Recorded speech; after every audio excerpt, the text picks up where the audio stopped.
SERV stock analysis next week, Monday and onward. Is it a buy or not? Watch this 1 minute video till the end to find out.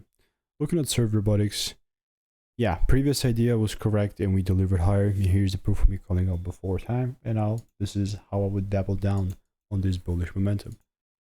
This is not like it's forever. It's just for now and not forever. So the only case in which I would participate here is if the price like really just simply pulls down a little bit and gives me a double break, only then I'd buy.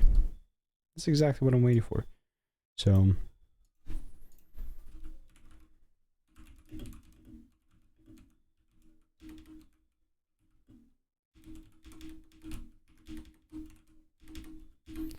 oh my god, rules.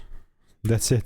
If you want to learn the strategy, check the first link in the description. All reviews are 5 stars, and I'll see you in the next one. By the way, this is like exactly what has worked for me after testing for 24,000 videos in 4 years, so I'm sharing it with you so you don't have to go through all this.